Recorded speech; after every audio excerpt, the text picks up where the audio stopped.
All right. Yeah, so thank you for joining, and also thank you for great comments. Sometimes we have those discussions, and your comments are always bang on, which I appreciate.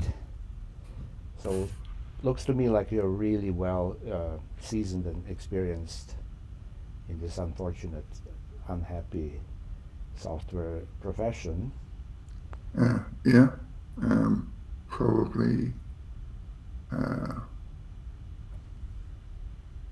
25, 30 years, I guess. Oh, yeah, good. Yeah, but there are some people who have 20 years of experience, and some people have uh, 1 year of experience repeated 20 times. Yeah. And yeah, okay, so based on what we kind of touch base online and our uh, written correspondence, um, I would like to talk a little bit about, unless you have some other topic you want to talk about first. No? No? Okay. So, uh, first of all, do we agree, you and I agree, that software as a profession is in pretty lousy shape today, in general? Uh, yeah. Um, Sometimes when I say that, people say that I'm down on software development and that I'm too negative. Um, but my response is generally if the quality of software delivery um, is okay, then just ignore me. Yeah, yeah. Um, but I don't think it is. Hmm. And so I'm curious because I have experience from both sides of the fence, both as a worker and then as a person who is managing workers and trying to get them to deliver. And I personally, I think both sides can be accused of not finding proper ways to deliver. Yeah, Uh, it's not one-sided problem that either management is stupid and we are all brilliant and the idiots and blah, blah, or the other way around where managers are brilliant but these poor workers are herding cats that they don't want to hear anything about. I think truth is somewhere in the middle. Um, but is the problem, like if we try to generalize, is the problem down to people not being able to clearly express their expectations, therefore giving a lot of ambiguity into the team, and then the team is kind of just resorts to just banging some code and just being busy and active just so that they can earn the paycheck? Or is the problem that the expectations are not so vague or amorphous or ambiguous, but somehow in the process of translating them, it does not translate properly into the technical side of the equation, and so people start going in wrong direction, not being corrected early enough, end up with technical debt. Then it's a downward spiral, circling the drain, etc. What do you think? um, I think both really. Mm-hmm. So I've been in roles where the stakeholders know they want something, but they only really know it at a very high level, or in terms of their domain, um, in terms of their working experience, and I think this is especially a problem when the stakeholders aren't technical. Um, they don't understand uh, what the restrictions might be, whether a particular requirement might be hard or difficult from a implementation point of view. But they shouldn't have to understand that really, I don't think. But so the problem on the stakeholder side is they don't really know what they want. Um, but I think from the dev team side, that should be one of their problems to solve. So I'm not sure if this is right, but the impression I get is that some people take what stakeholders want as instructions rather than uh, some kind of elicitation process where they work with the stakeholders to find out what they want rather than stakeholders saying, I want this, and the dev team just says, uh, okay, if you say you want it, then we have to provide it. Um, but generally, for any given problem, there's multiple ways of solving it. And I think it's not uncommon where stakeholders will provide a solution rather than a problem. And it should probably be the dev team that works on the solution rather than just having it dictated to them. But from the dev team point of view, there are things that they could do that could help. I think one thing is a lot of people seem to prefer big tasks. So you can go weeks without getting feedback from the person that wants whatever has been asked for. And then by the time you do ask them, you realise that what you thought they meant is not what they thought they meant, or it was just miscommunicated. I think there is an assumption that the stakeholders can communicate what they want well. I don't think that's the case. And I don't see stakeholders being viewed as another part of the team. It can be kind of a bit of a them and us situation. There's also them and us problems within the team as well. Like, I have a lot of experience in testing, and there's definitely issues with them and us with between testing and developers. So, if I may use an example from another activity, not software. So, last fall, I wanted to get my garden and my yard in order, and my lawnmower broke down. And then I went to Home Depot to buy a new one, and they're like, it's out of season. We're not selling lawnmowers anymore. So I called this how shall we call it, small business who are doing yard work, and I asked them to cut the grass and all that. But again, to your point, the batch that the worker took upon himself, which was bigger than I planned.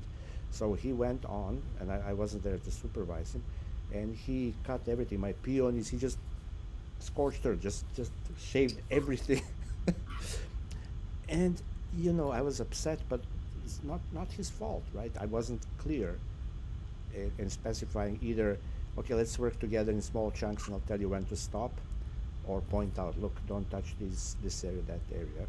So but I think people in general like to take a big chunk and just plow through and be done, and then get paid and move on to the next thing, rather than iteratively or early feedback. Okay, is this good? Is this what you mean? Would you like me to do this, or would you prefer that? And again, to your point, another example would be, let's say I buy a new house and I want to have a interior decorator help me the house look cool. But I don't know. I have bad taste. I don't know anything about interiors. I call them in and I give them some general instructions and like, I, you know, of course it's going to be a terrible outcome because I have no, you know, they think something and then deliver something and come in like, no, this is not what I meant, right? So to me, software is similar to that. It's like, well, I've seen this company over there doing something similar. Can you do the same?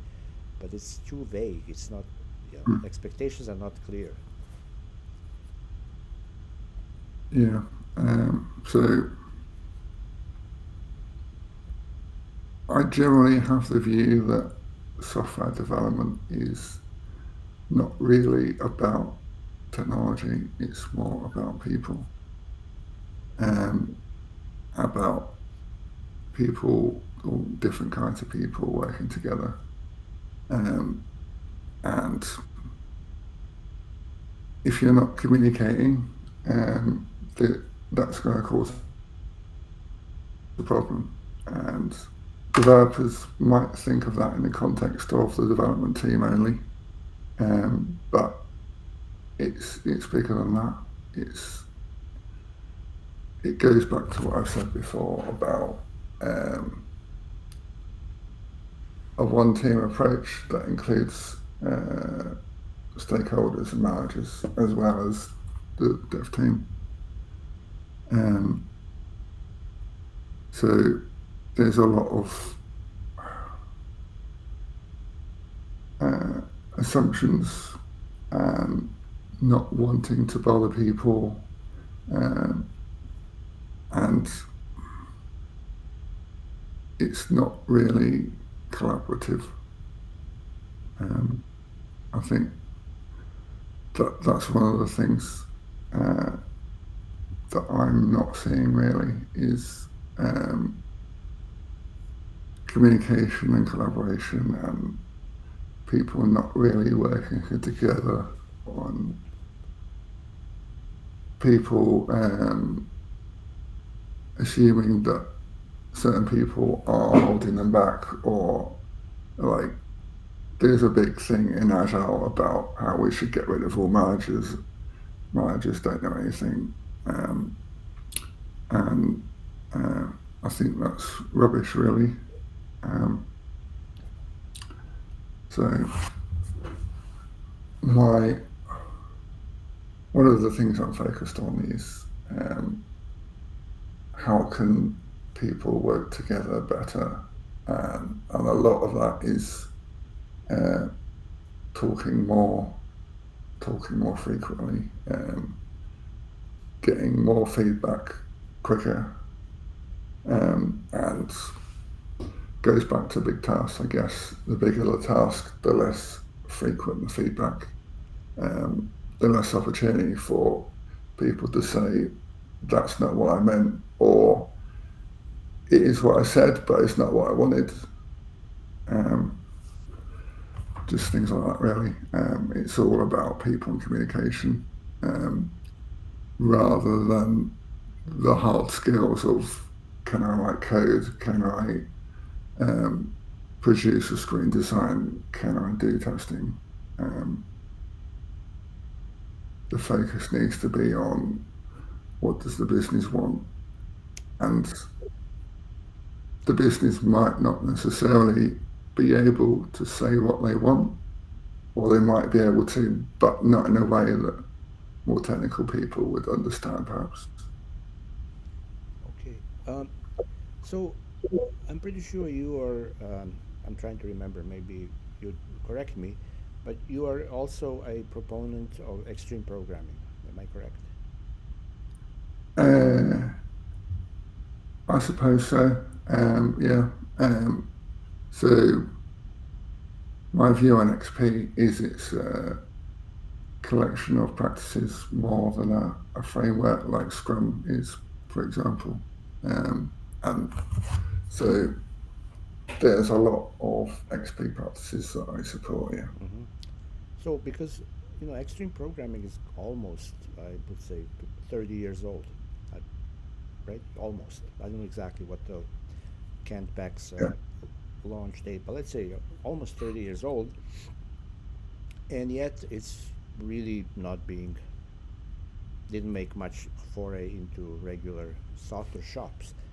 But one thing that I've always found very good about extreme programming, which I think uh, plays into what you were saying, is it's extreme programming is about options, giving people who are paying you for your work, giving them options.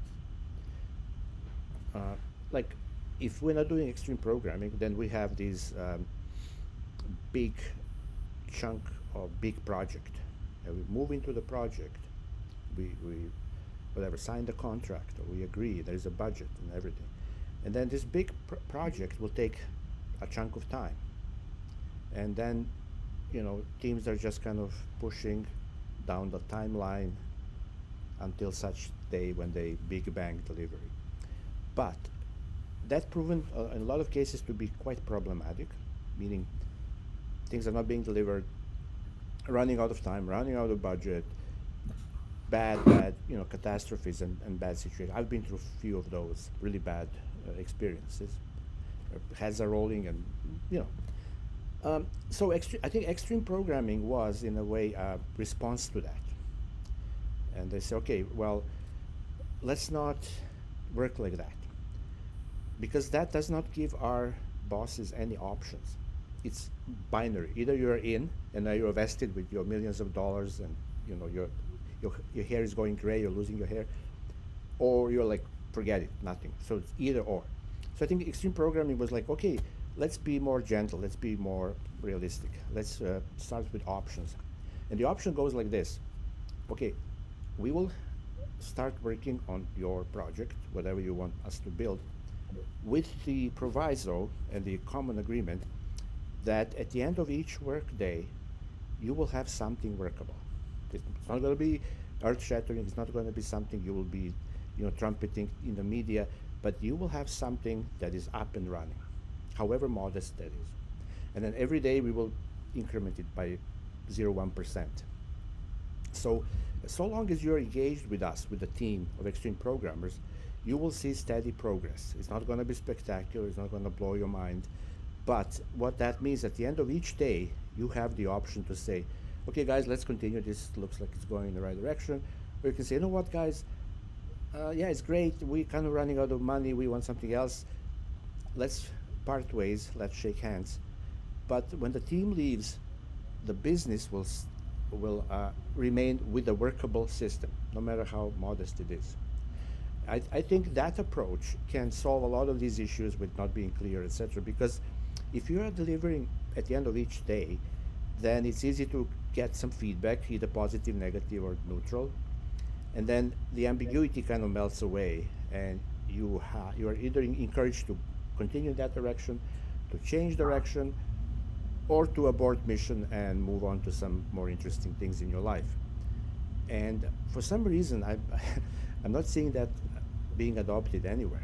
People always shoot for 5 year roadmap for the big upfront plan, the big upfront design, the huge architecture, the overarching this and that, and the future proofing and blah blah blah. And then of course that's a technical debt. And one of the big things to me in extreme programming is Yagni. You aren't going to need it, which is very hard to sell to people because people start getting ideas as soon as you touch them. Oh, by the way, while I'm under the hood, why don't I create this kind of routine over here? Because sometimes in the future we may need it. No, you aren't going to need it, right? And it's so difficult to prove to people that that's a good way to work. What do you think about that? So I think if you ask anyone what they want to happen with something, then they won't start from the position of what can be delivered within a reasonable time. They will start talking about dreams and fantasies, and that's part of the elicitation process that is sometimes missing, of bring people down to earth and what would help you in the next 1, 2, 3 months rather than the next 1, 2 or 3 years. Um, and I think what you're talking about regarding long projects is just evidence that um, waterfall is still around in most places. Um, and it's a difference between agile as practiced and agile as defined. Um, agile as practiced is often not very agile. Um, there's resistance to change on both ends, both from the stakeholders, managers, and from the dev team as well. A certain way of working is normalized, and change is really hard. Um, so I don't know if that's fully answered what you're asking or not, but Yeah. I think the bigger problem is not whether we can think of great and fantastic ways to improve, but whether we're prepared to go through the pain of changing how we work. Not just developers, but everyone involved. Um, and also, there seems to be an assumption that Agile is just for developers, where you can have a so-called Agile team, but if they're inside an organization that is not Agile, then they're limited in how Agile they can be, even to the point of sales contracts with customers, for example. Like, if they agree that they will deliver something in 2 years to a customer and the customer's not interested in seeing anything for 2 years, then you've got a problem if you want fast feedback, regular feedback. So that needs to be considered probably more than whether the dev team is agile. Because if everything outside the dev team is kind of old school, then it's almost pointless to try for the developer to try and work in an agile way, because they'll just be prevented at every opportunity. But Greg, feedback is not that I'm talking about, not only about feedback from the customers. Uh, I see a lot of problems, which I call works from my computer. Uh, yeah, your computer gives you the feedback that everything's working. And then, soon as they ship it to some other environment, it stops working, right? Okay, so that's a nice feedback, but it's kind of takes forever. I've seen situations where, from the moment they say, okay, this is ready, till the moment it actually finds its way into production, it takes months for the team to learn, does it even work in production or not? Because oftentimes things work in lower environment, no problem. As soon as you put it in production, it just blows. Somebody forgot to, update it as SSL certificate. There's always some glitch that just blows, right? So I'm also talking about that feedback from the extreme programming perspective, that you learn about your system and how it behaves. By when you make change to it, it's not good enough that it works on your computer. To me, it's a useless information. It's actually deceiving. All I'm interested in is, does it work in production? And that is sometimes painfully takes painfully long time to learn whether this innocuous little change that is very naive and innocent is gonna bring the production down or not, right? So Mm. that's another discipline that people willfully neglect. And it's always like, not my problem, it's somebody else's problem. There is SREs or whatever. Let them take care of that. The lack of ownership, right? Yeah. So, Well, this is one of the reasons I say that it's not done unless it's in production, or at least it's potentially deployable. Because I know there are some reasons why you can't deploy daily in some environments. Um, but I think I'm not sure if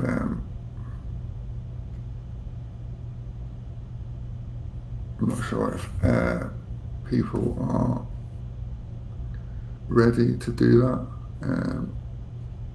A lot of people seem to think that just going to production is a high risk activity. Like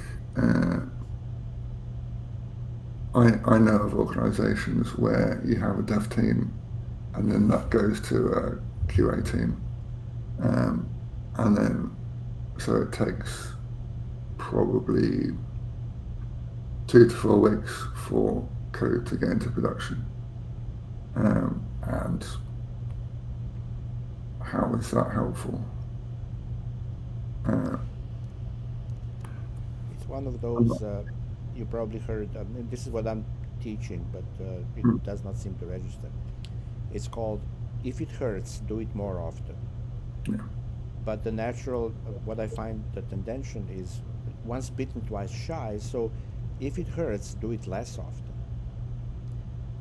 You know, I've been involved in situations where they hire me to introduce extreme programming agile practices and give them full sponsorship and support from the top. And then, in my attempts to do that and to increase frequency of deployments, some wire gets stripped somewhere, and then you see how quickly the agile tumbles back into extreme waterfall, to the point of people now even being in a worse position than they were before, and saying, okay, only 3 deployments per year. It's like veto any, because they were burned so badly by shoddy practices, by lack of test-driven development, lack of proper continuous integration, continuous delivery, that this kind of naive, oh yeah, let's deploy every day, and then all of a sudden something blows, and then let's step in and introduce the totalitarian regime, like only twice a year we go to production. Instead of, well, and I'm saying, like, look, if it hurts, do it more often. But what does that mean? That means much smaller batches, and nobody likes that. a good question to ask is, why can't we deploy at 4:30 on a Friday? Yeah. Um, and instead of the answer just being no, don't do that, it's really why shouldn't you do that? What is preventing you from doing that? And getting to those answers is more helpful than people might realise. It definitely crosses outside maybe the original context that you're considering, because it goes also to when there's an emergency, there's a different workflow. Why? So, like, if there's an emergency, people want a solution to be delivered within the day, right? So, if it's not an emergency, why does it change? And I don't think people know. I don't think they really consider that question, really. And a lot of it is just um, that's how we do things, and not really thinking about why. Yeah, I raised the same question. Personally, I've been in a number of so-called all hands on deck incidents, um, which basically means something blow up in production, the business is at risk, impaired. I want everybody with the skin in the game on the floor, right here, present and working. Is going to go home until this is fixed. And if you observe that, it's a magical situation. All of a sudden, everything works. There are no red tape. There is no change management, committee or whatever. There is no paperwork, nothing. You just remove all the barriers, work together, bam, bam, bam, solved. And everybody, big sigh of relief. Oh, thank you. Feel great. I'm going home. Fantastic. My question is, why don't we always work like that? And everybody, no, that's not possible. Why not? Oh, that's so much stress. Well, it's stress if it blew up in production, but there's no stress if you're working like that in a safer, controlled environment. Obviously, you know, it is possible. We have proven that we can work that way, and it is phenomenally effective, and it's high quality and everything. It's being reviewed as we are making changes. The context is there.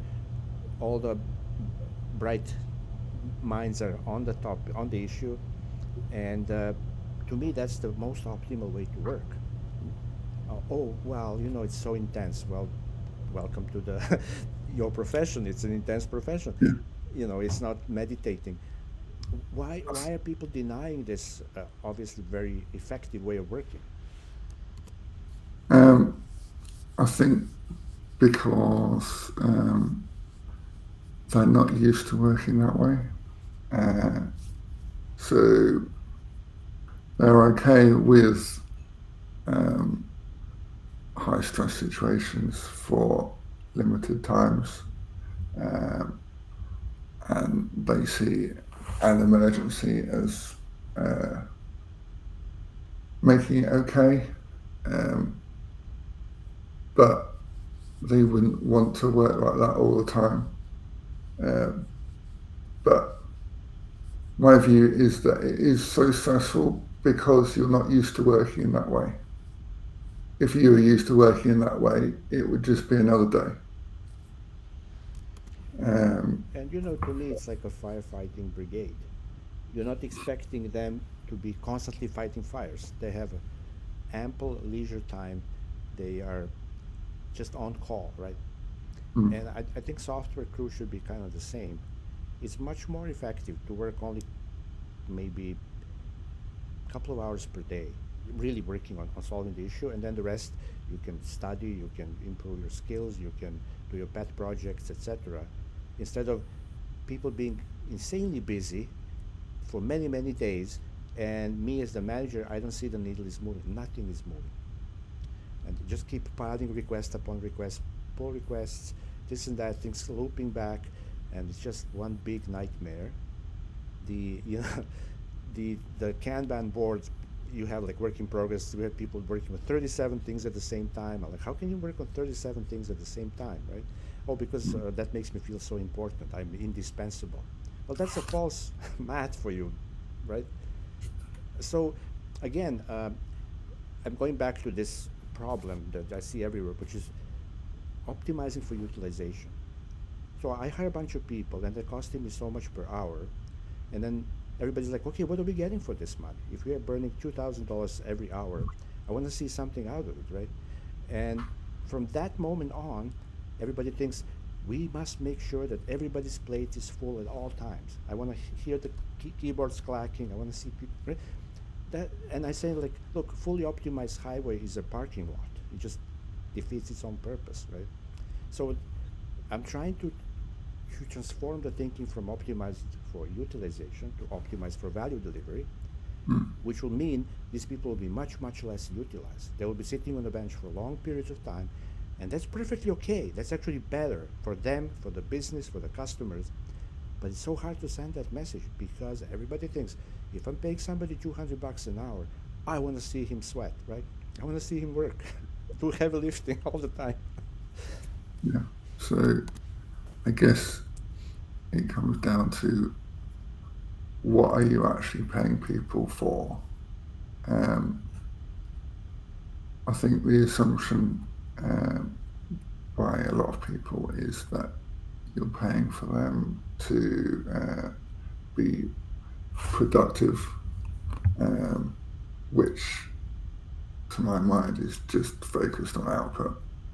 Um, and I don't think people really care about output. They just think they do. Um, they care more about are their problems going to be solved? Can they use the software to make that job better or easier? Um, and it doesn't require 100% output for a development team to provide value. Um, in fact, expecting that is really kind of um, ignoring the fact that the people doing the work are human and get burned out if they work too hard. Um, if you're constantly asking for output for months at a time, then you're going to get to a point where they just can't output anything at all and they need at least a week off. And I don't see that as helpful to the business, really. Um, but um, people, I think a lot of it is because people in software are kind of expensive. It is not cheap to produce software. Yeah, but Um, that isn't that the one more reason to take advantage of this expensive workforce in a better way. Instead of just seeing them being busy, not delivering anything, you're just wasting your money. You're burning your money for nothing. yeah, it is. But um, it's not how people behave instinctively. So some kind of re-education is needed, perhaps, of um, just asking these developers you're paying, why are you paying them? Yeah. Is it just to churn out code, But or is it for some other reason? in defense, being an advocate for the developers and the software crew, I call them crew because there's testers, there's all kinds of different activities. I've been managing software teams for 25 years now. And I got to admit that from the management point of view, for me, it is way cheaper to keep track of the outputs. It's simple, and I can demonstrate to my bosses I'm doing a good job. I have all these graphs and numbers and tables and blah blah blah, which is all these vanity metrics, starting from the number of lines of code per day, number of commits, blah, blah. This is all meaningless metric, but it's super easy to get your workday arranged in such a way and to prove that you're an awesome manager because you have your everything under your thumb and you're in full control. It is much much harder and much more challenging to set the expectations regarding the outcomes. What is the desired outcome here? As a manager, I'm responsible for the delivery of this team. What How do I formulate the outcome that I'm gunning for so that everybody understands what I'm after? I'm not after the number of user stories delivered. I'm not after the number of bugs squashed. I'm not after the number of commits. I'm not after blah blah blah. I'm just after something that is not so easy to uh, turn into a metric, right? Sometimes it's almost like an intangible, like customer satisfaction. How do we measure that, right? And that's why I feel, and this the guilt is on us from the management side, that we go for the low hanging fruit and we take the path of least resistance, and we just introduce those metrics that can be gamified, and then people are gaming them, and then they look brilliant on paper, but in reality nothing is delivered yet. Everybody's like 100% test coverage and all these other measurable things. So we got to be realistic, and we got to send a call out to the management side to say, look, you have to make an effort to be much clearer what is the desired outcome of this, or the desired impact of this work, that you're all getting paid to deliver something. What is that something? It certainly is not the number of user stories or story points. Customers don't care about that. It's not the number of tests. Nobody's going to buy our test. It's not the number of diagrams or, you know, these artifacts are meaningless. We are delivering functionality that people are willing to pay for. How do you measure that? How do you evaluate that, right?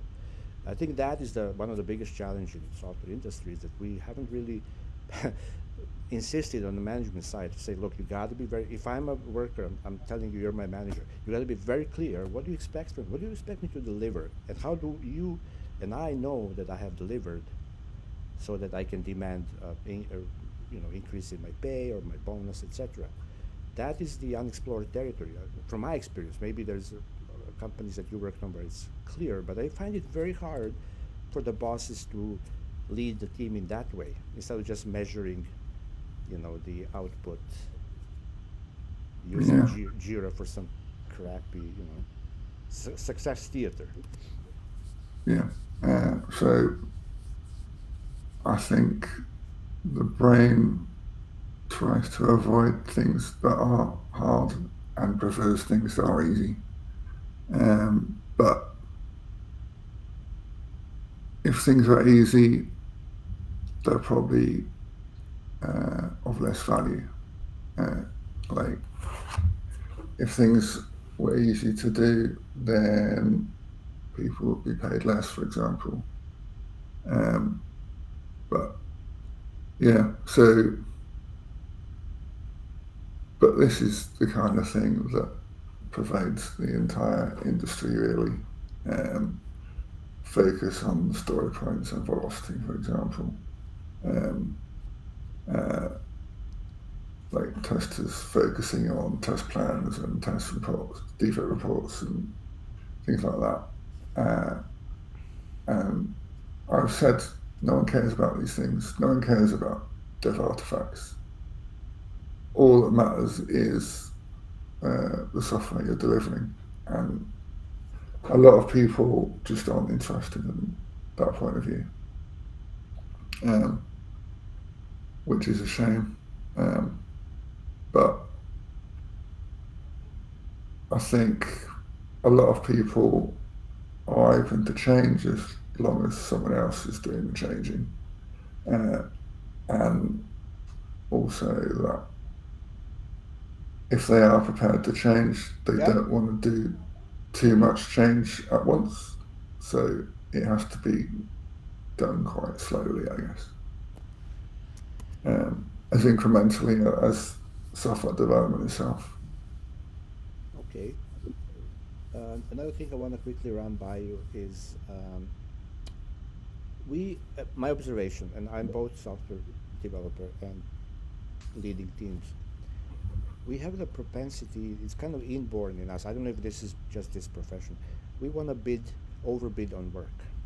I watch it all the time. People are very eager to overbid on work, which sounds kind of counterintuitive, but for some reason we are eager to, oh yeah, sure, I'll take, oh, and that too, yeah, and add that one to the pile. Okay, I'll do everything. And that is, I think, very detrimental to the quality of our delivery. And I was trying to teach people to slim down, to like just take a, you know, just really really slice it thin, and focus on that, and work only on that, and don't start anything new. But it's so challenging to get to that kind of culture where everybody's eager to start working on 15 things at the same time, and there's a 16th thing, sure, throw it on my pile, and they're juggling, right? And it's again this kind of a, I feel, people may feel, okay, okay, I'm important, right? People trust me. They trust me with so much work. They have faith in me. They are relying on me. Therefore, I'm a valuable member. But I think that's a false economy, and it's a very. I find it very challenging to teach people to, you know what, take something modest, something really simple, and let's deliver that.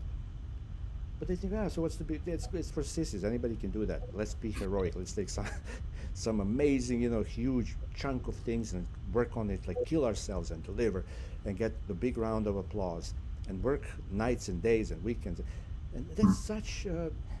I don't know. It's a terrible culture, in my opinion. I don't know if you had the experiences in that regard. Um, I would say that um, being able to say no is a learned skill, uh, and for most people, I'd say it's not an innate skill.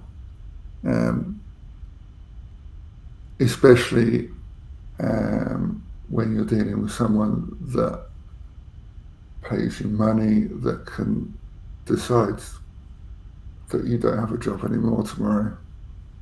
It's not the easiest thing to say that what they want to happen should not happen. Um, but uh, I do think being able to say no is an essential skill. Um, like you hear about product owners managing a backlog of 1,000 stories, for example, which is just ridiculous. I doubt that anyone could hold even hundreds in their head at once. So how can you manage 1,000 or more? Um, so um, why why even have a backlog at all? Why not just have the stuff you're working on right now? Um, if it's important, then it will come up in the future when you finish what you're working on right now. If it's important to stakeholders, then they won't forget about it. Um, so I think being able to say no is um, really important, and I think I don't think it has enough attention really. So, do you think, Greg, that this eagerness to overbid and being shy to say no is also encouraged by the management? Uh, what I mean by that, I don't know if you follow Tim Ottinger. If you're heard of Tim Ottinger. No. No. Anyway, some really good thoughts from him. Oh yeah. Yeah. Sorry. So he told me that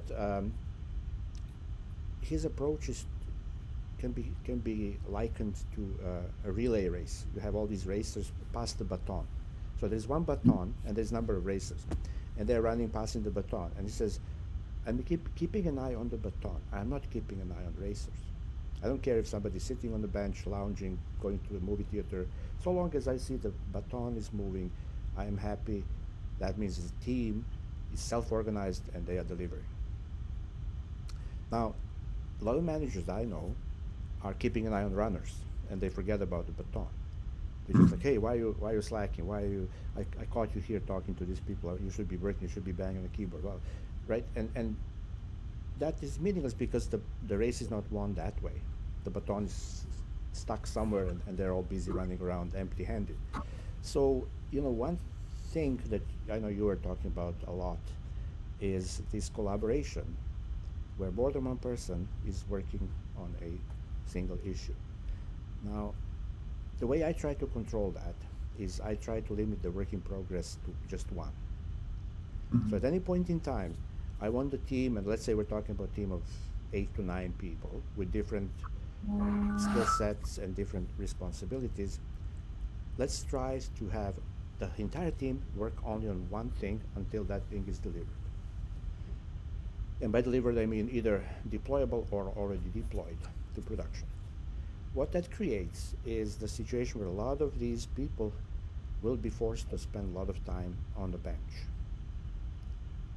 They did their part, and that is a challenge because now people become very nervous and they become very antsy when they're idling because they start fearing, oh, maybe they will fire me, and not, so the challenge is how do we create a culture where it's okay to sit on the bench, not be anxious, not be embarrassed, not be nervous.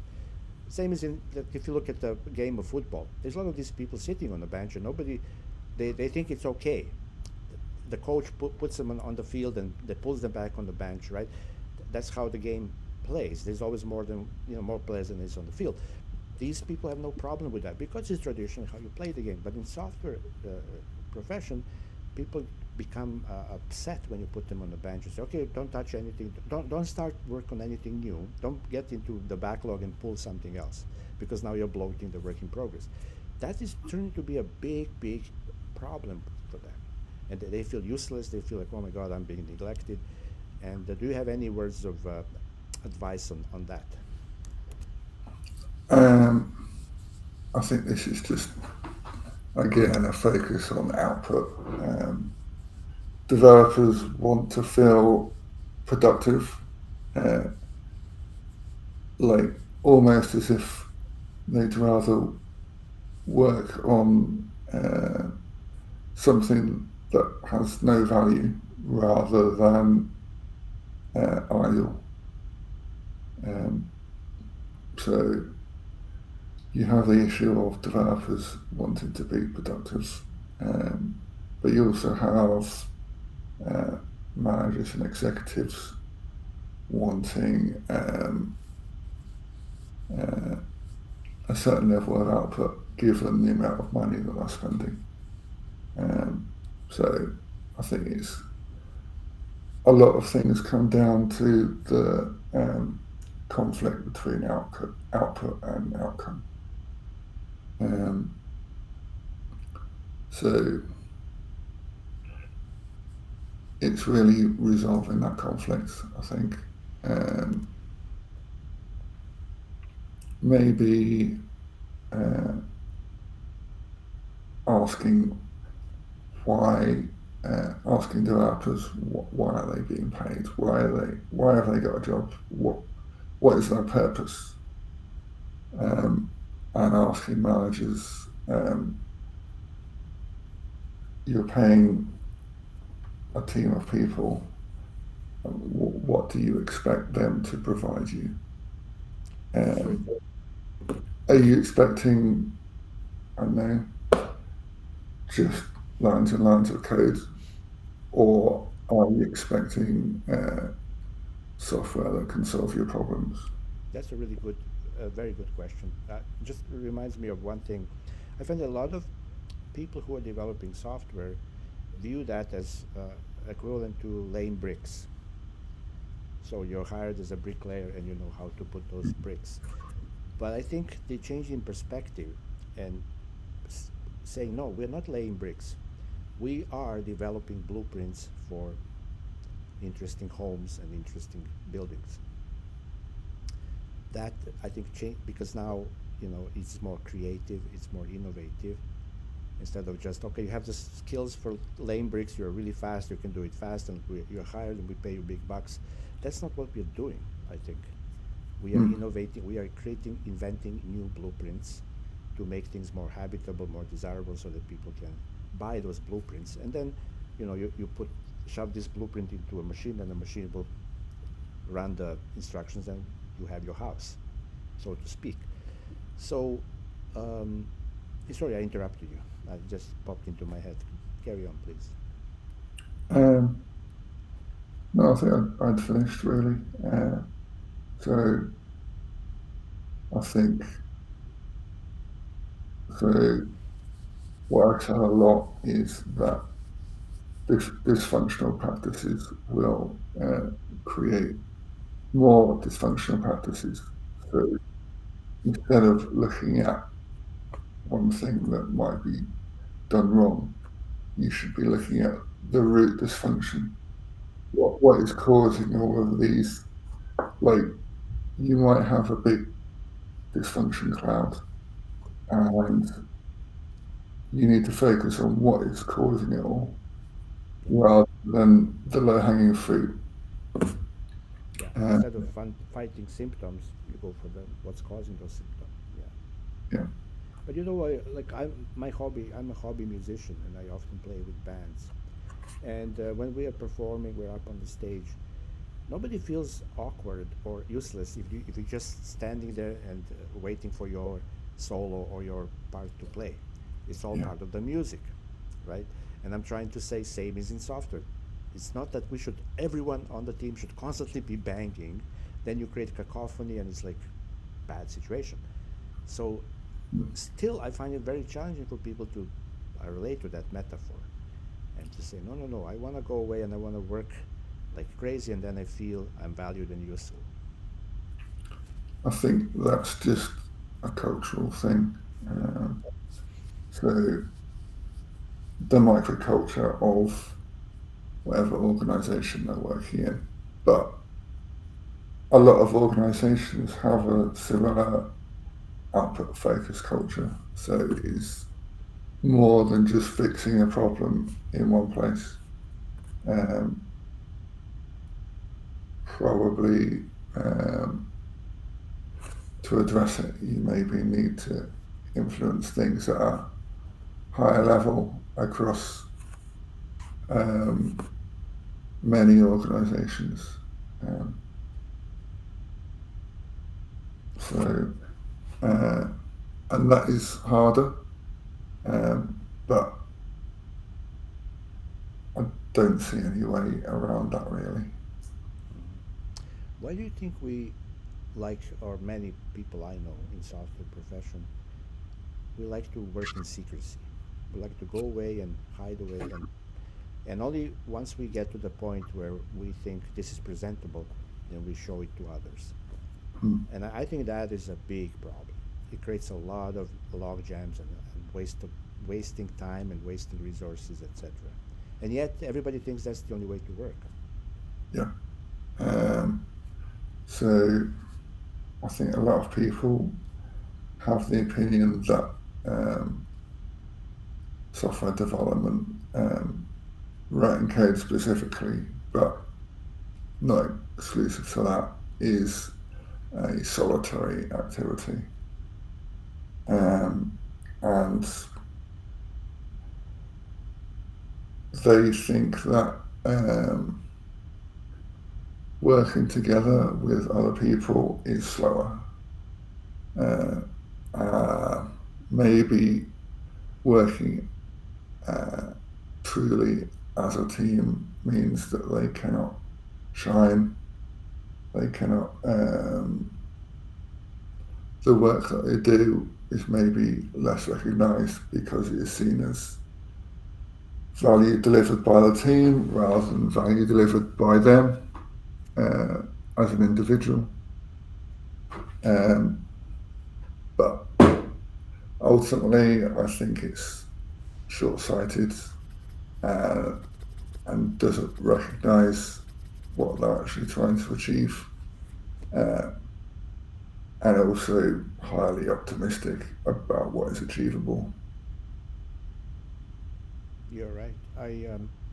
I led a lot of mob programming sessions, and what we deliver, what we accomplish, I always point out at the end that this code, resulting code, is authorless. There is no author. There's no like, okay, this is Greg's code. It's been molded and touched by everybody in the mob as we are rotating.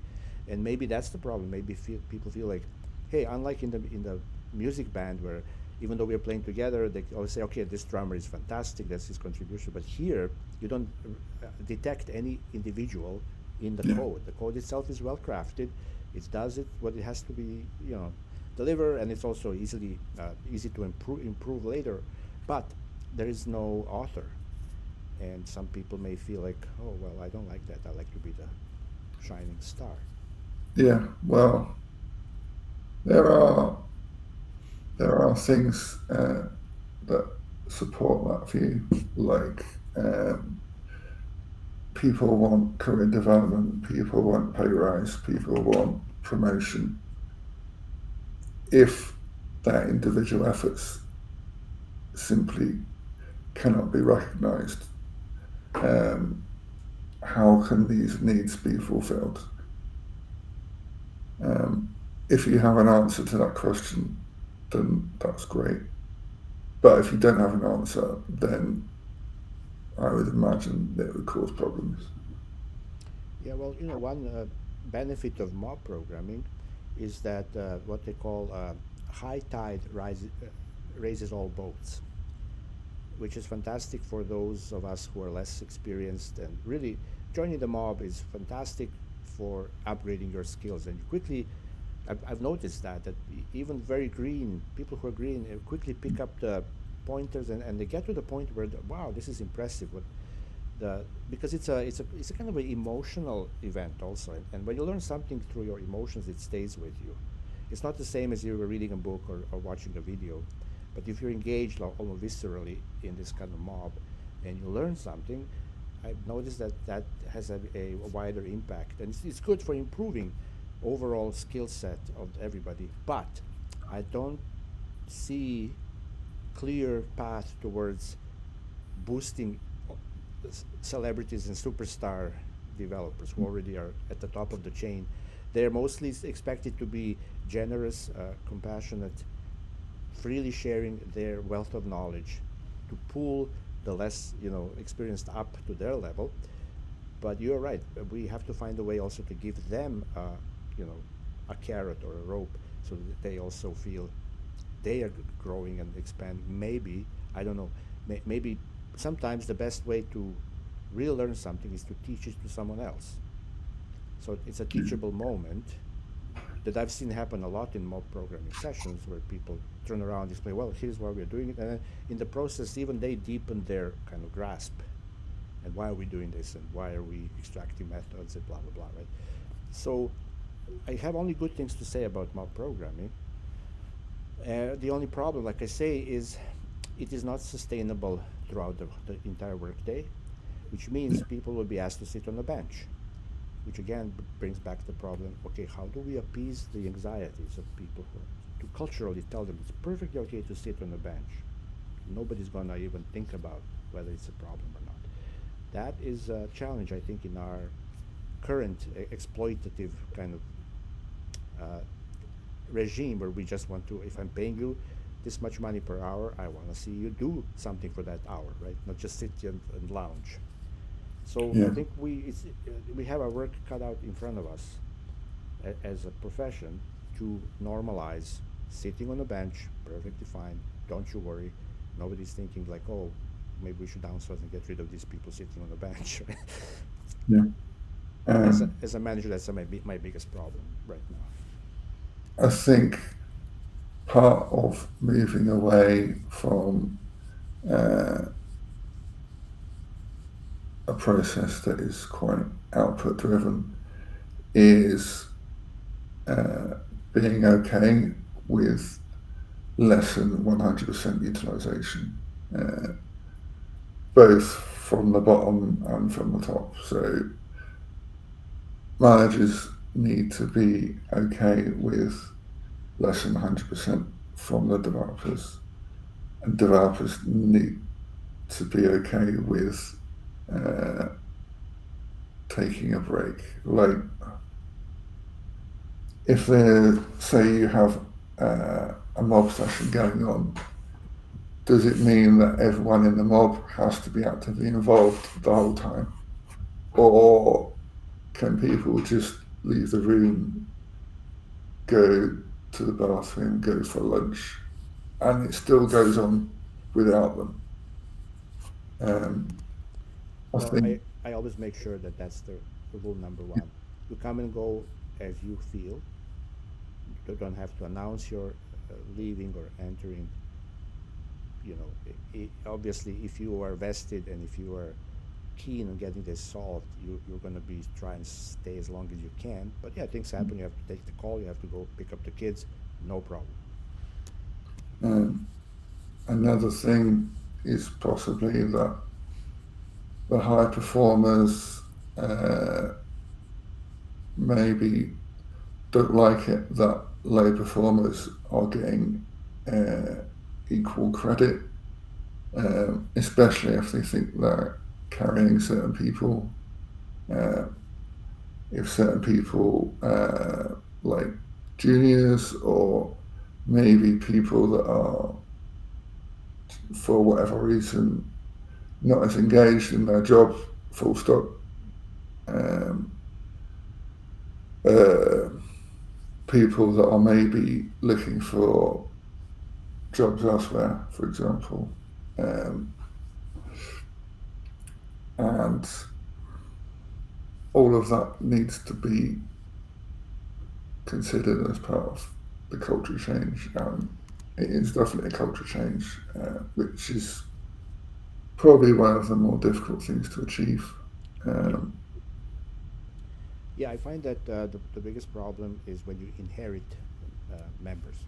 Like, ideally, if you are serious about mob programming, then the team should be doing hiring and firing, interviewing, and they pick the person who they think will fit nicely into the team. Chances are really slim that this person will not perform as expected. And if something happens, that the team should have the final say. Okay, we need to transfer. This person is not good for our team. Put them somewhere else. We don't care where. That would be self-organized. That would give them, empower them to truly do their craft properly. mm, Instead of the hiring coming from the top, somebody, just look. Guess what? We have a new member joining our team. They don't know who this person is, and then of course there's going to be resentment if this person underperforms. But if we chose it as a team, then we live and die by our choices, and yeah, I think empowerment is very important. I think there is an element of managers giving up control, um, which is difficult for some people to do. Um, like I've been in roles where a manager uh, often will move people between teams, uh, often with little notice. Um, and my preference would be to keep the team uh, together and for the work to change rather than the team changing around the work.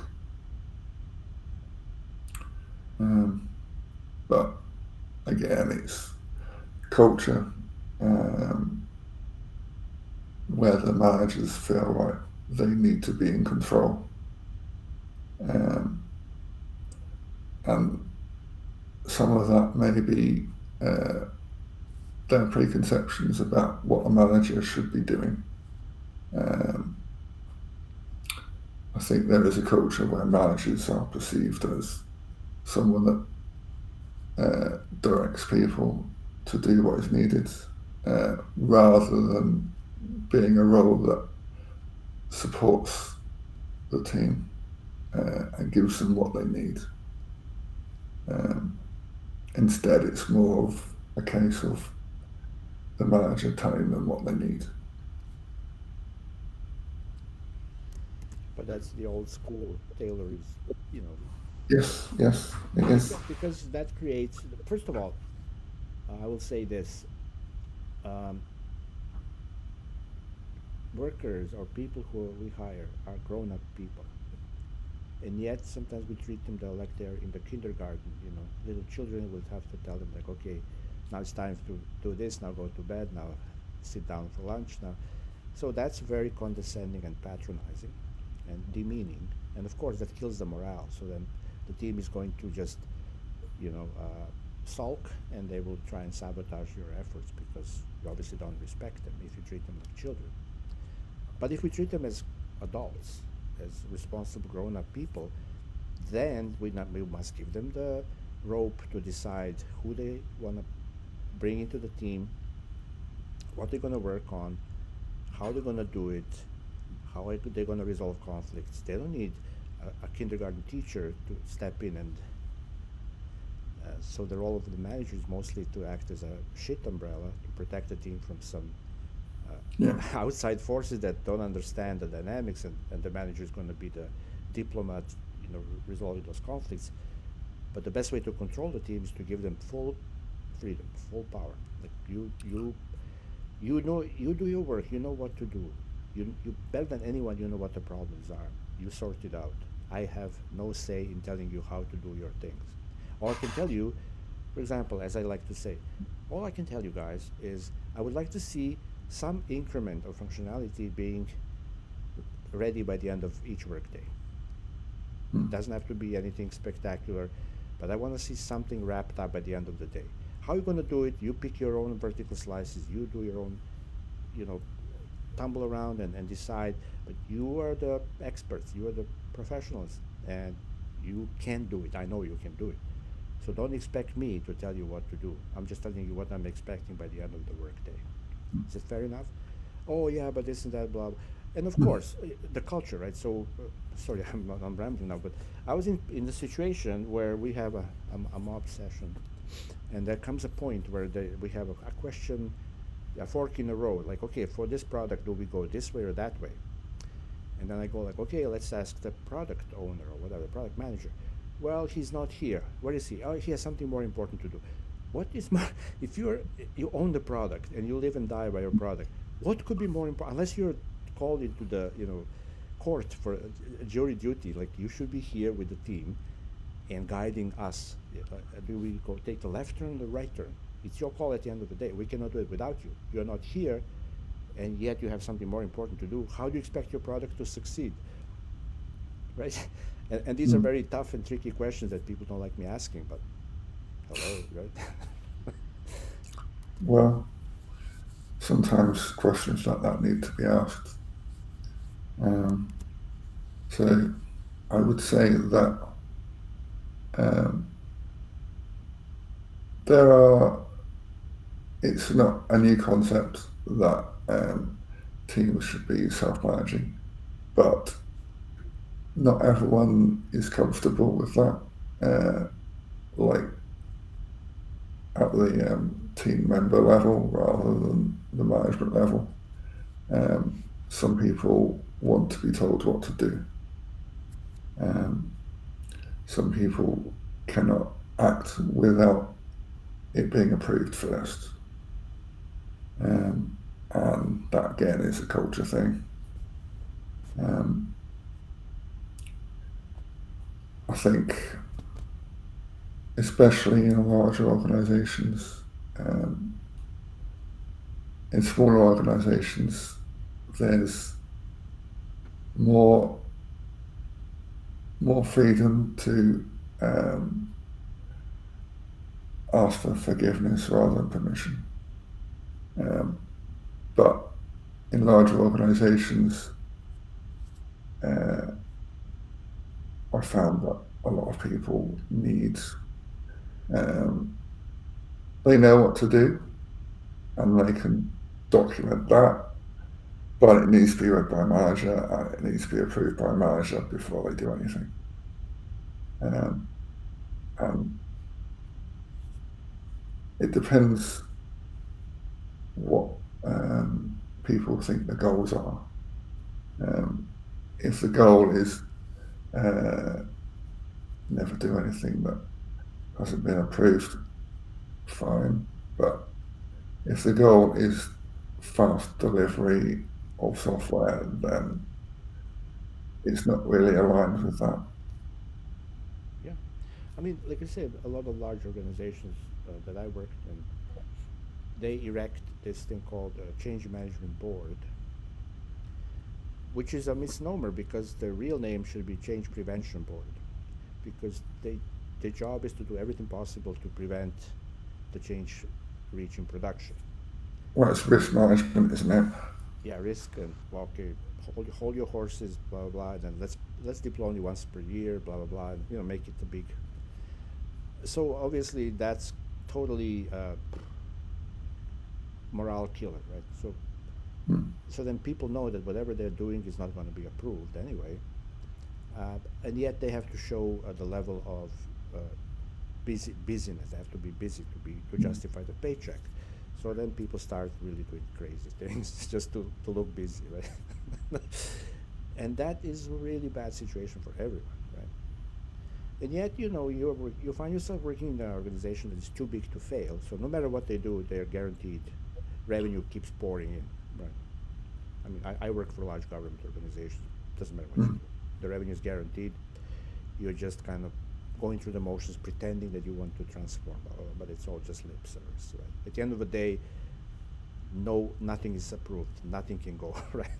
Just like, but and that creates a lot of bad culture, and then creates the software practices that are completely counterintuitive. Just like you do a lot of work with the intention to never actually see it go anywhere, right? And then I've been in situations where I get hired, I move in, I look at the repo, and I find like hundreds and hundreds of branches that are like 3, 5 years old sitting there. And I go, okay, let's delete those. I go, no, no, no, it's very important. Don't delete. I'm like, how can you say a branch that's 5 years old is very important, right? But they hoard code. They hoarding all the code. It's so important, so precious. So how do we get to the cultural transformation where we are clear that code is a liability, not an asset? Because only functionality is an asset, but code is always a liability. And in my Yeah. mind, any code that's not in production is inventory, and inventory is waste. Uh, um, Again, that is a culture thing, isn't it? So I've seen it where I've seen ancient branches being kept around. I've also seen um, hundreds of lines of codes across the code base just commented out and left. Um, and in case they might need to refer to it later. But that's why you have version control. Um, it's as if people act as if they don't have version control and they can't look at historical code through their version control software. So I think maybe it just requires leadership, and I think it is true that like I've been in situations where people are clearly covering their ass rather than doing things that would cause great software. Are are people not doing certain things to ensure that they continue to have a job? If the CEO needs to be told no, are you prepared to do that? Or are you not prepared to risk being fired? And a lot of people aren't prepared to invite that risk, which I guess is understandable, especially at the moment when there are a great number of alternative opportunities. But again, it comes down to why you're there in the first place. Yeah. Yeah. Let's go back to your observation. I have an anecdote of my own, a few anecdotes, where I get hired, I move into the job, and I usually use Jira or some such tracking product. And then you go and you look at the backlog, and it has like 5,000 tickets sitting there. That's obviously uh, utopia, right? Why are people bloating this backlog so much? But what can be gained from that? Well, part of it is not wanting to say no. And part of it is the fear of losing something important. But my view is, if it's important, then it will be asked for again. So if you have more than 3 months' work in a backlog, then just delete it. Like, if something's not been touched in 3 months, delete it. A lot of people will not do that. because I guess some of it is uh, the expectation that things that they've asked for will be recorded and stay around forever, even if they aren't worked on for years. So it's a culture thing partly, but also uh, the fear of losing information. But I think it's an unfounded fear. It just increases complexity, gets in the way of what you're trying to do.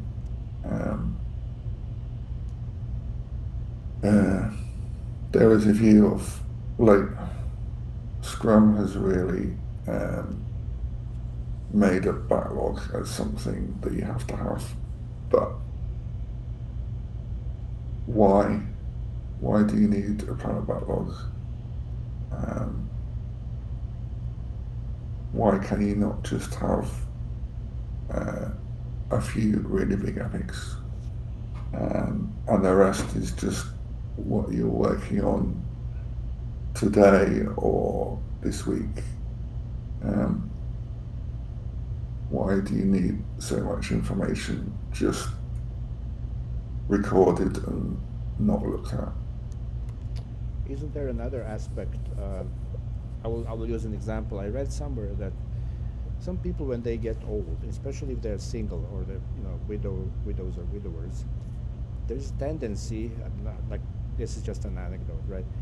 Tendency for them to hoard toilet paper. It's like you walk into their apartment, there's like piles and piles of toilet paper, and the superstition behind that is they think subconsciously that God will not let me die until if I leave so much until I finish all this toilet paper.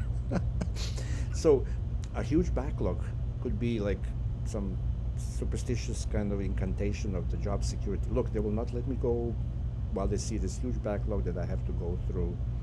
So they feel like that's buying them some permanent position, whatever, right? So maybe a superstitious thing.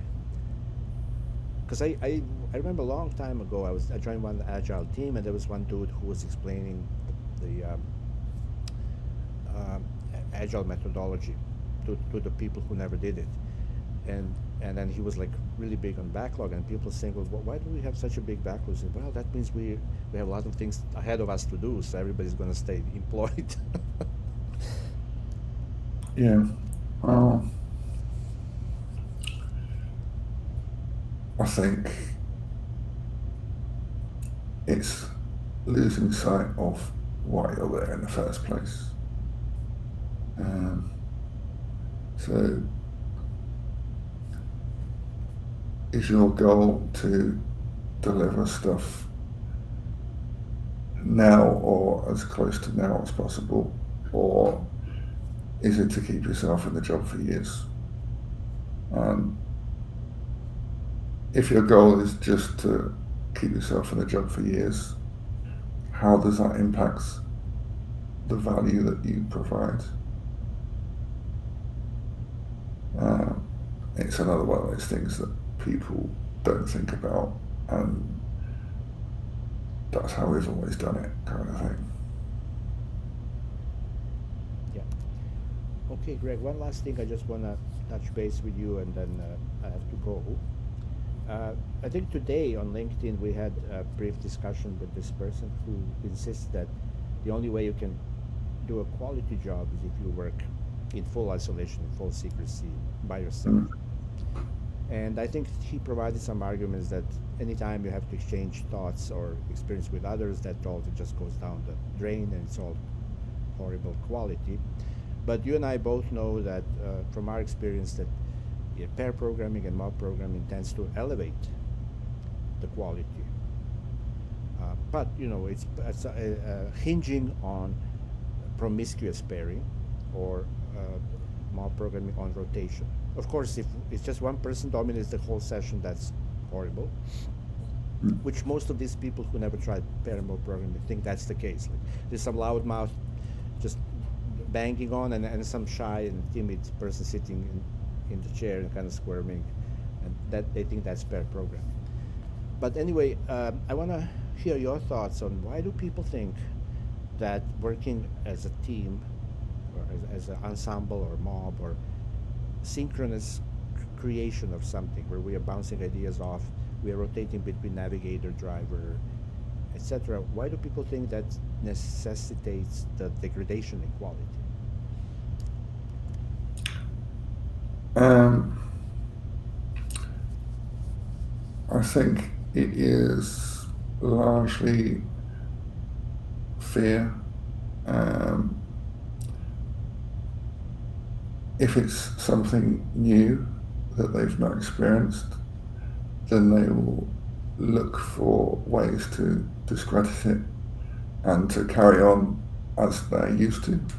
Uh, it comes down to people fearing change. Um, and I acknowledge that change is often painful, um, but it is. So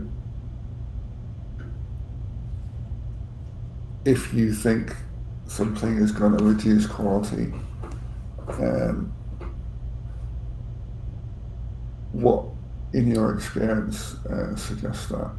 Um, if you've never done it before and you're just making assumptions, um, is that, does that make it more or less valid? But some people will just have these fixed ideas, and some people will just not change, and you can't impact everyone, at least not in the space of time that you have available. Sometimes people need a large group of people to move in a certain direction for them to consider it. So you will have early adopters, and then you will have others that will need a high level of adoption for them to move in that direction. Hmm. I also have know a pretty large number of people, software professionals, and you may know some people like that who insist that if you are good at what you're doing, then you will create something perfect on the first pass. Like if you know how to write a program, then we'll sit down and write it. It's perfect. You should never revisit it or review it. If you're doing that, then you are a sissy. You're like a wannabe. You're not really meant for programming or for software. And I know a lot of people like that. And that of course, I have to make a lot of iterations and using TDD and refactoring before my code is anywhere near being acceptable, right? But I wonder, do you know these people? I never met in. I know them the way they talk, but I never met them in real life where somebody sits down and bam, bam, bam, and you look at their code, you're like, oh my God, there is no primitive obsession. There is no, code duplication. Everything is like bang on. Have you ever seen that? No. Um, so I would probably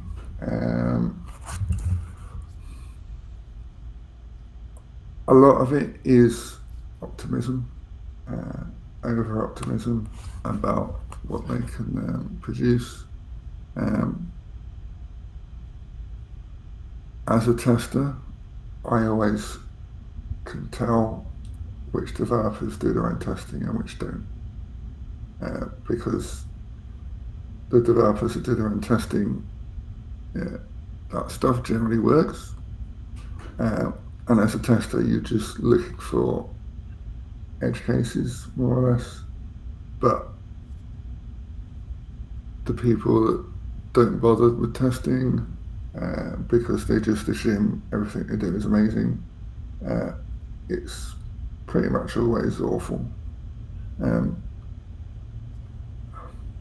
I would I would probably compare it to like um, something like Instagram, where you only put up the good pictures and you forget about all the bad ones. Um, and I think the only way to get good is to fail. And as well as iterating software through deliveries, as a developer, you will iterate it um, within the space of time it takes to produce something. Um, so I think the concept of anyone being able to produce something fantastic first time is nonsense. It's not feasible, um, and maybe that is why people like working alone, because it means no one gets to see that. Yeah. I don't know. And also, you touched another point, which those same people are also big on, which is failure. And they like, no, success. They're gunning for success, no failure, right? So they see no point in having tests because my code is going for success, and I'm so good that there's no point in testing it. You can go straight to production. I'm brilliant. I've Yeah, seen that a well, lot, believe it or not. And but I never seen their code. I just see them talking like that and ridiculing us who are very uh, sheepish and very. I'm very very shy, and I go with timid little steps, little step at a time, very carefully. I'm so insecure, and they think I'm a moron, right? Like this guy is just an amateur, right? Um, but and also the same people ridicule collaboration and mob programming, mm, and I think like, why would you do that? And I'll just leave you with this, and then I need to wrap it up. But so that we're not just stuck at the software level. A friend of mine got hired a few years ago to work as a writer in LA for a sitcom. So I went to LA to visit him, and he took me out for lunch with his colleagues, his co-workers. There was like, I don't know, maybe 12 people. I'm not exactly sure the size of the writers' team. And much to my astonishment, they explained to me that the way they write, the way they are organized, they're not allowed to write alone. The only time they write is sitting around the table and bouncing ideas and kind of mm, coagulate or crystallizing into those sitcom lines. And that's another, I think, not only in software, another illustration of mob program or mob creation, where you as a trust of brains, as a collective kind of distributed cognition situation, you are producing something, right? And I believe the software is more akin to that rather than going away, hiding and banging on something and then trying to integrate with the rest of the team. yeah. But we can talk about this forever. Um, at, maybe we can continue later at some later time, but I need to go now. Thank you very much, Greg. Okay. Do you have any last words before we wish you good night? No, it was just good to finally speak to you. Yeah, good to speak to you, Greg. We can continue later if you're in the mood, if you feel Yeah, like it. But for now, you're in UK, right? yeah. It must be late for you. What time is it there now? It is 11:15. Oh, okay, cool. So have a good night. Thank you so much for your time. A Thanks. pleasure to chat. Okay, bye. Okay. Bye bye.